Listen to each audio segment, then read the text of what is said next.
Hello everybody, it's the Left-Handed Lady today, coming at you with our June 2020 monthly spread.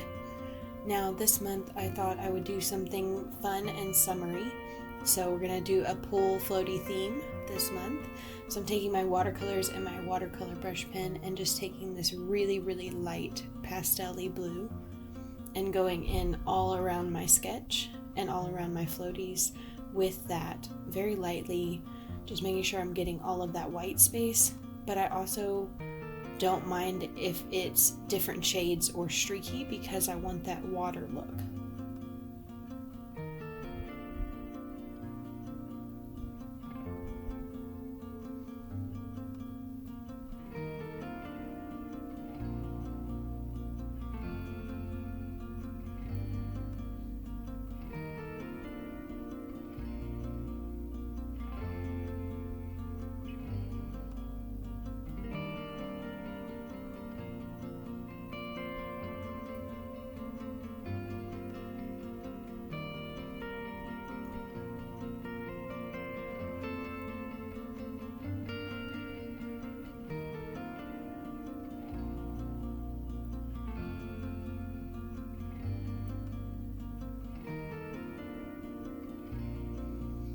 Now, something I'm going to pass on to y'all. I bought these watercolor brush pens on Amazon, and I believe that they were like the cheap Chinese brand, but honestly, I have had them for almost a year, and they are just now starting to lose hairs. So yeah, I know you can see there's a couple pieces of hair in those painted spaces, but I will be purchasing some new ones, but honestly for some cheap product they lasted pretty well. So I highly recommend them, and I'll link them in the description below. Now we're going to be moving on to my ColorIt watercolor brush pens, and we're going to be using the really vibrant summery colors as neon green, the pastel yellow, orange, neon yellow, neon pink, and then this deep red to fill in all of our floaties. Now, as you can tell, I got a little too excited and the pen slipped out of my hand, but what can you do? And I have a trick this month to make it work out where I don't have to see that anymore. So you'll see what I mean in a minute. I'm just going through and really trying to blend out these lines by going on top of it. After I'm done filling in a square, I'm going on top of it with that watercolor pen, and just kind of blends out those harsh edges a little bit better. But I'm going to be honest, this really works much better on actual watercolor press paper. The 160 GSM paper that's in this journal is great for watercolor, but it doesn't allow for the amount of blending that most watercolor papers do. So that technique doesn't work as well, and you are going to get some of those harsher edges. But personally, I don't mind it. I get those with the markers as well.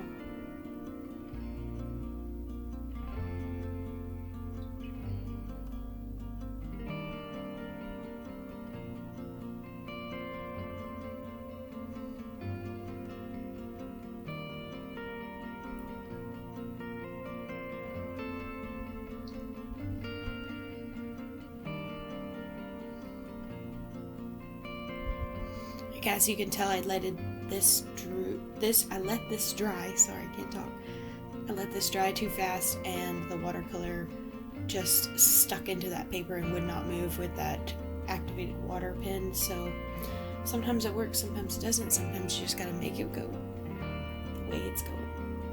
Now we're going to take that pastel-y yellow and use it for the outside rind and filling pulp parts of the lemon floaty. We're going to go in with that orange, or it's really not even an orange, it's showing up orange more on the camera, but it's more of like a really dark golden yellow, and to add dimension into those slices.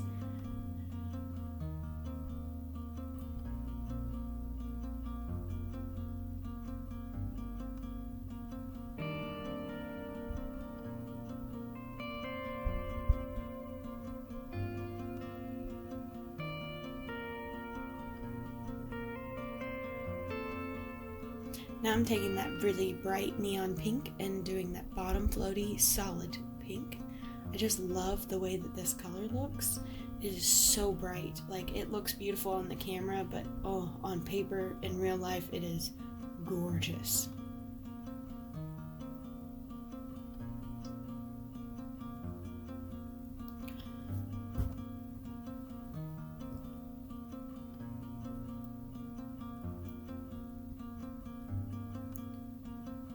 Just going in and filling in our letter floaties with the rainbow spectrum colors.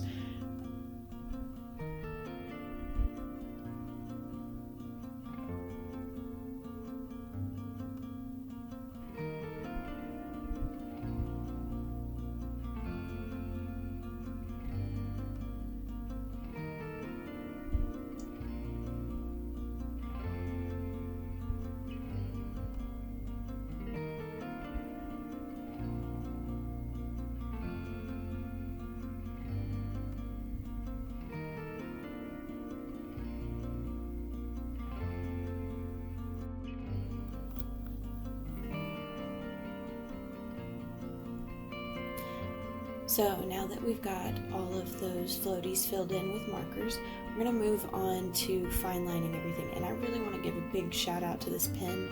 Now, I found this in line getting snacks, and I am so thankful. This Sharpie pen, it does not rub on my hand, it dries instantly, and it is such a bright black, like that deep, really shiny fluorescent. And as I'm giving it high praise, it still will not work on top of chalk water paint. So I'm having a hard time, and I'm going to go back to my Tombow brush pen, because you know that's the only thing that will work on top of those cheaper watercolor chalky film. So even though I am giving it high praise, I still haven't found something to beat my Tombow on top of those chalky paints. But that Sharpie is an amazing tool, and I am seriously using it every day in my spread.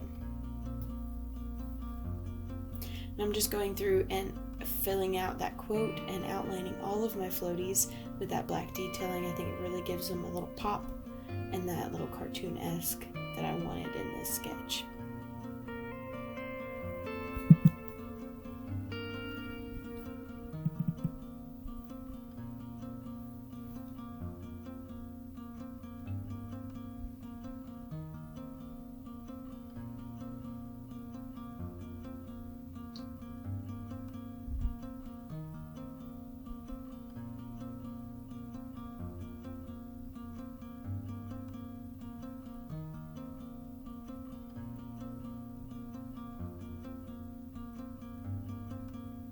Now, as you can tell, I went back to that Sharpie pen to add those seeds because I didn't want them to be as bold, and it's just so wonderful. I love this pen. It glides on so smoothly. You would think that they're paying me to say this, but they're definitely not.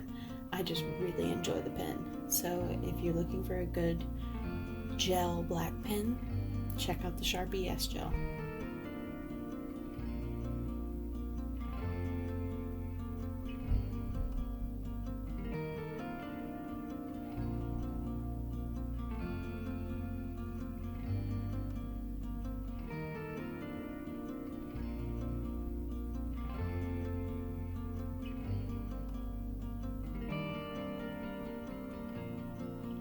Now just finishing it off with tracing out June 2020, and I am going to do a Dutch door spread. So I'm going to cut this edge of the page that I haven't colored off. I had already planned this out so that it's kind of like a tab to my monthly spread, and I think that this will really help with being able to find this page without putting a tab on it. I hate using little sticky tabs.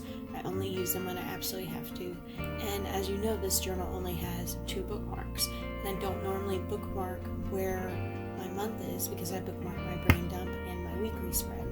So I've decided to cut this and make my calendar just a little bit smaller because I never really use all the space anyways, and make it to where it's a little bit easier to find and grab that tab.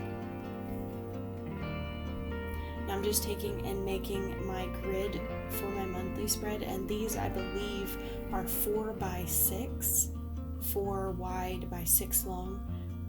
and that's because I cut off the side and I don't want it peeking out through the other side, so it's quite a bit smaller than my normal spread, but still plenty of room to write everything in. And I've written a mini calendar on the far right side that will show up on both pages. Now I'm just taking a circle stencil and the same colors from our front page and doing a dot pattern for each of the days where the numbers will go, in rainbow color, of course.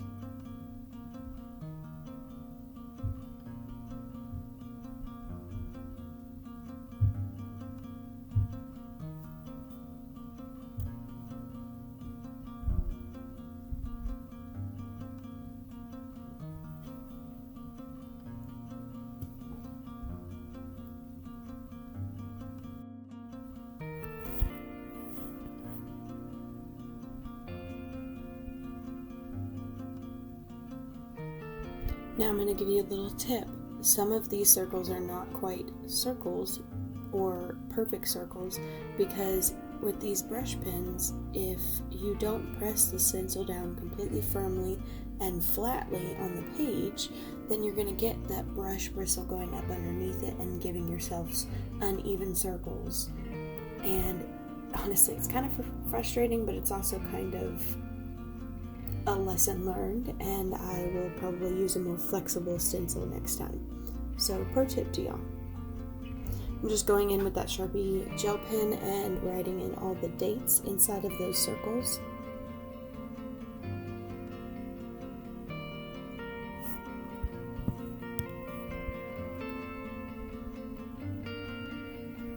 And writing the days of the week across the top.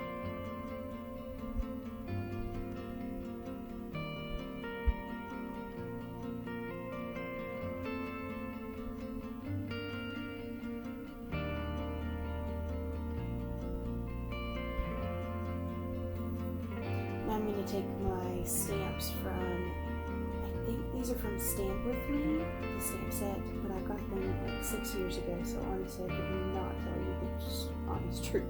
But I'm just using them to put my little bill due date stickers on my car bill and my phone bill, and that's basically it. Pretty much everything I have to list out right now. I don't have much going on except for school starting. Yes, I'm taking summer classes, which is going to be so much fun. But that's pretty much my whole month of June, so I didn't have anything much to fill out. I'm just taking that same color palette and just kind of sketching in some small little floaties. Nothing really detailed. I just want to block out that color and give it a little bit more vibrancy on that page. So I'm just using this semicircle, and it's really easy to block out these little ring circle floaties, so kind of wish I'd used that in the previous page. I originally was going to leave this page blank for more notes, and I couldn't do it. Had to sketch something on it. So I'm just going in and sketching those little things out and doing the fine line detail with that Tombow brush pen, just giving this page a little bit more oomph and matching it in with our theme. Taking my Sharpie and writing June 2020, and that'll be it for this spread. Now, normally, as you would know, I would have a page with a tracker on it, and you can tell that I'm hopping right into my weekly spread, so it might be a little bit different, but as you can tell, last month I hardly used my tracker. I just wasn't flipping back to that page. I wasn't using it right, and I was having a hard time keeping up with it. So I'm going to switch it up this month and put a small minimalized tracker in the bottom corner of all of my weekly spreads, and maybe that'll help with the keeping a track of everything. So this week is pretty simple. I'm just going 7 spaces apiece for each of the 7 days, and doing a little color swatch at the top, writing the dates out, the days of the week and the dates of the week.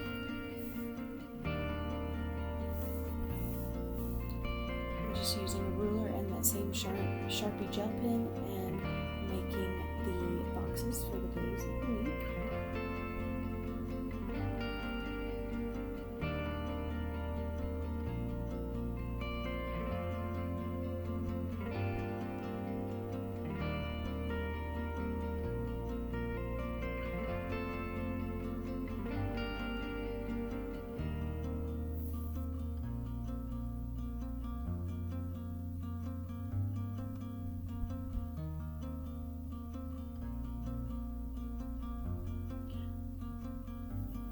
So now that we've got those boxes and the weekly spread pretty much set up, I'm going to go ahead and start decorating. I'm going to just add this little spotted floaty, I guess. I want to call it polka dotted, but they're not perfect circles, so spotted works for me. And I'm just incorporating those three lighter colors, the orange, the green, and that yellow, and just going ham. I don't know what I was doing from the start. I didn't sketch it out. I literally just started putting circles on the page, and I think it turned out pretty cute. Added that little pop of color in the corner, and gives me a little place to write in my quote next week when something sparks to me.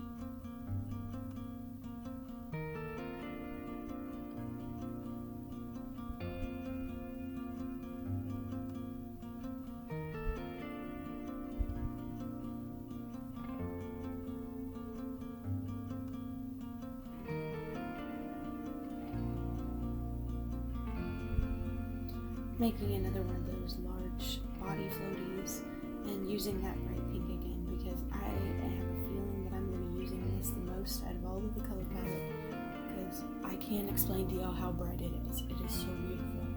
It's like a neon pony threw up in my journal, and I love it. And then we're just going to trace everything out with our Tombow brush pen. And I left myself a little space for notes. I do end up using this quite often for random things that I just need to write down, but I don't have a space to actually categorize them. So in any spread I do, I'm going to incorporate a note spread because it's the most necessary thing in my spread. A place for me to just word vomit and not forget what I'm doing. So now I'm moving on to that tiny note tracker that I was talking to you about. This is pretty simple. It's got all of my things that I'm tracking on the left side, and across the top there are 7 days of the week, which make a grid pattern for a box for each of those that I can check off. And it's right there where I go to check off all my things at the end of the day. And I really think this is going to make it slightly easier for me to remember to track all of my things. And to do all of my things, because usually if I'm not tracking them, I'm not doing them all, which is not good for me, my animals, or anyone else around me. But yeah, that's pretty much it. This is our June monthly spread. We've got our weekly spread with this little mini tracker and our floaty theme going throughout the whole month with these bright neon colors. And I am just loving it. I cannot wait for Monday to come around and I can start using the spread.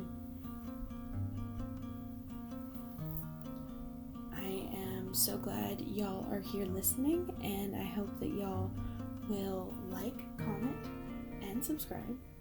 And just remember to never stop creating.